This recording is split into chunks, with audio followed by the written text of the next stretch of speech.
तो कैसे हैं आप?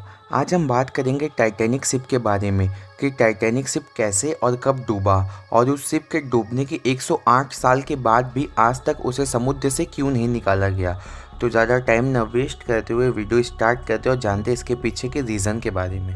ईयर 1912 ह्यूमन हिस्ट्री का एक बहुत ज़रूरी दिन था क्योंकि उस दिन दुनिया ने आज तक की सबसे बड़ी और मजबूत शिप को देखा था, द अनसिंकेबल टाइटैनिक, जिसमें जिम, पार्लर, रेस्टोरेंट्स, पूल और भी ऐसी बहुत सारी फैसिलिटीज़ थी। और इस शिप की टिकट का प्राइस भी अराउंड $150 था, जो उस टाइम के हिसाब से काफ़ी ज़्यादा था, जिसके कारण केवल करोड़पति और बिजनेसमैन लोग ही इस शिप के फेयर अफोर्ड कर पाते थे।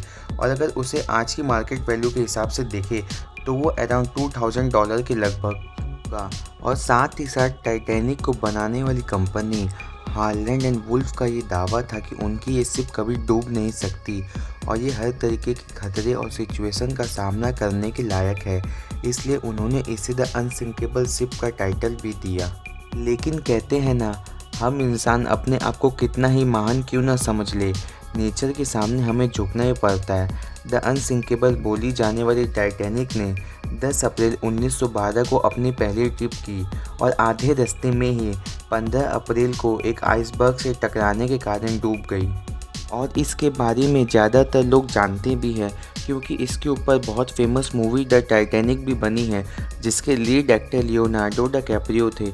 चलिए, ये तो हो गए कि ये शिप कब बनी और कैसे डूबी, लेकिन अब बात करते हैं कि ह्यूमन हिस्ट्री के इतने इम्पॉर्टेंट इवेंट और शिप होने के बावजूद भी इसे आज तक समुद्र से बाहर क्यों नहीं निकाला गया।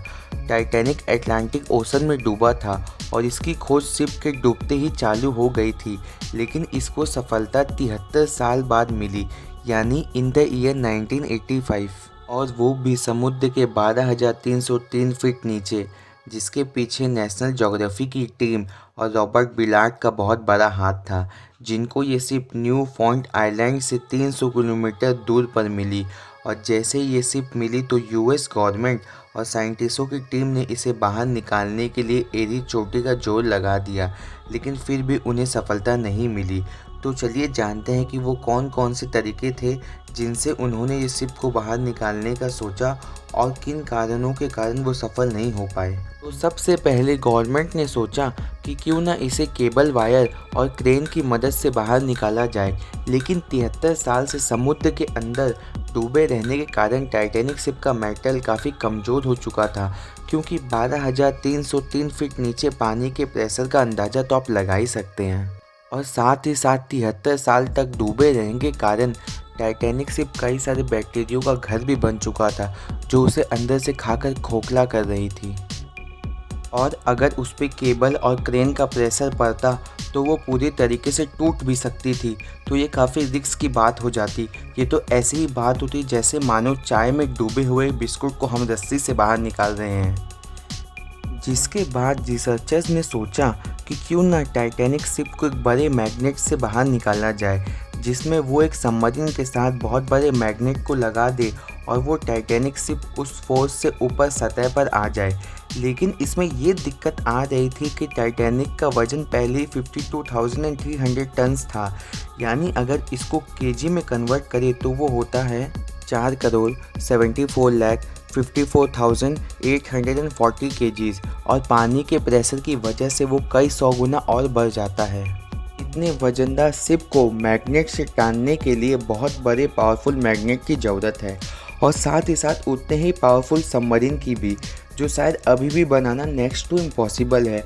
और उस सबमरीन को उतने ही पावरफुल एनर्जी सोर्स भी चाहिए जो उसे कंटिन्यूअस पानी के 12,303 फीट नीचे पावर सप्लाई देता रहे। जिसके बाद रिसर्चर्स ने ये प्लान ड्रॉप कर दिया। उसके बाद साइंटिस्टों की टीम ने इस शिप को बाहर निकालने के लिए एक अजीब आइडिया लगाया। उन्होंने सोचा कि क्यों ना पिंग पोंग बॉल की मदद से इस शिप को सरफेस पे लाया जाए, क्योंकि इसमें ना ही उन्हें कोई बहुत बड़े एनर्जी सोर्स की ज़रूरत है, ना ही किसी क्रेन की, और ना ही कोई पावरफुल मैग्नेट की। और हाँ, आपने सही सुना, पिंग पोंग बॉल।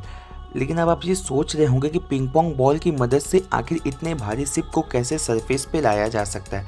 तो कंफ्यूज मत होइए, मैं आपको सब समझाता हूँ।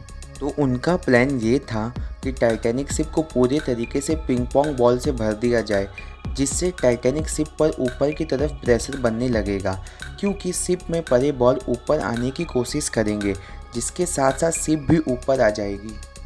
लेकिन रिसर्चर्स यहाँ एक चीज़ भूल गए, और वो था पानी का प्रेशर, जिसकी वजह से कुछ गहराई में जाते ही पिंग पोंग बॉल पिचकने लगी और ये प्लान भी फेल हो गया।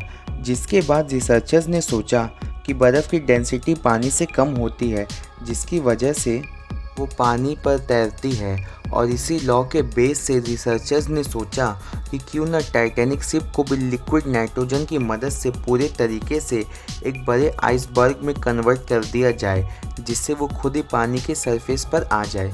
सुनने में बिल्कुल आसान लग रहा है ना, लेकिन ये इतना भी आसान नहीं है, क्योंकि इसमें सबसे बड़ी प्रॉब्लम ये है कि 12,303 फीट नीचे जाकर इसमें लिक्विड नाइट्रोजन भरेगा कौन, क्योंकि इतनी गहराई में पानी का प्रेशर बहुत ज़्यादा होता है, इतना कि हमारी हड्डियाँ बस 1 मिनट में पाउडर बन जाए। और इतने बड़े शिप को आइसबर्ग में कन्वर्ट करने के लिए लाखों टन लिक्विड नाइट्रोजन लगता, जिसकी कीमत करोड़ों में होती, तो ये काफ़ी महंगा सौदा हो जाता, और फंड्स की कमी होने के कारण इस आइडिया को भी ड्रॉप कर दिया गया। जिसके बाद रिसर्चर्स आज तक इस शिप को बाहर निकालने का तरीका नहीं खोज पाए, और आज तक ये शिप पानी में यूं ही डूबे हुए है।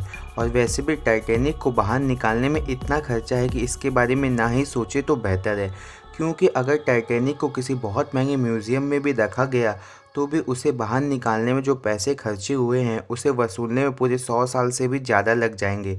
और वैसे भी यूनेस्को ने साल 2001 में टाइटैनिक को अंडर वाटर कल्चर हेरिटेज घोषित कर दिया, क्योंकि इतने सालों से पानी में रहने के कारण वो कई मछलियों, ऑक्टोपस, जेलीफिश का घर बन चुका है, और बहुत अलग अलग बैक्टीरियो का भी, जो टाइटैनिक को अंदर से खाए जा रहे हैं। और आने वाले 70 सालों में टाइटैनिक का 80% हिस्सा गायब हो चुका होगा, और उसके अंदर मौजूद बैक्टीरियो के कारण अब टाइटैनिक का पानी के अंदर रहना ही ज़्यादा बेहतर है।